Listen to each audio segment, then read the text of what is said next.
Brasso appliqué designer organza സാരീസിൻ്റെ ഏറ്റവും latest collections ആണ് ഇന്നത്തെ വീഡിയോയിൽ നമ്മൾ കാണിക്കുന്നത്. വളരെ ബ്യൂട്ടിഫുൾ ആയിട്ടുള്ള വൈറ്റിലാണ് ഈ ഒരു സാരീസ് വന്നിട്ടുള്ളത്.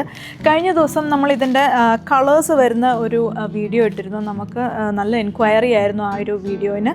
സോ ഇന്ന് നമ്മൾ കൊണ്ടുവന്നിട്ടുള്ളത് വൈറ്റിൽ ഇതേപോലെ കോൺട്രാസ്റ്റ് കളറിലെ ആപ്ലിക് വർക്കും ത്രെഡ് വർക്കും ചെയ്തിട്ടുള്ള ബ്യൂട്ടിഫുൾ സാരീസാണ്. ഇതിൻ്റെ ഡിഫറെൻറ്റ് കളേഴ്സാണ് നമുക്ക് എത്തിയിട്ടുള്ളത്. ഇതെല്ലാം തന്നെ ഒരു എക്കോണമി റേഞ്ചിൽ വരുന്ന സാരീസാണ്. സോ നമുക്കൊന്ന് ഓരോന്നായിട്ട് കാണാം. വെരി ബ്യൂട്ടിഫുൾ ഓർഗൻസ സാരിയാണിത്. ബേസ് കളർ വരുന്നത് വൈറ്റ് ആണ്. വൈറ്റിലേക്ക് ഇതേപോലെ കോൺട്രാസ്റ്റ് ആപ്ലിക് വർക്കാണ് നമ്മൾ കൊടുത്തിട്ടുള്ളത്. അതും ഒരു ഫ്ലോറൽ ഡിസൈനിൽ. അതിൽ നല്ല റിച്ച് ആയിട്ട് തന്നെ നമ്മൾ സീക്വൻസ് വർക്കും ചെയ്തിട്ടുണ്ട്. ആൻഡ് ത്രെഡ് വർക്കും വൈറ്റിൽ തന്നെ ത്രെഡ് വർക്കും നമ്മൾ കൊടുത്തിട്ടുണ്ട്. ഈ ഒരു സാരിയുടെ എൻഡ് പോർഷനിലേക്ക് നമ്മൾ ഇതേപോലത്തെ വെരി ബ്യൂട്ടിഫുൾ സ്കാലപ്പ് ഡിസൈനും നൽകിയിട്ടുണ്ട്.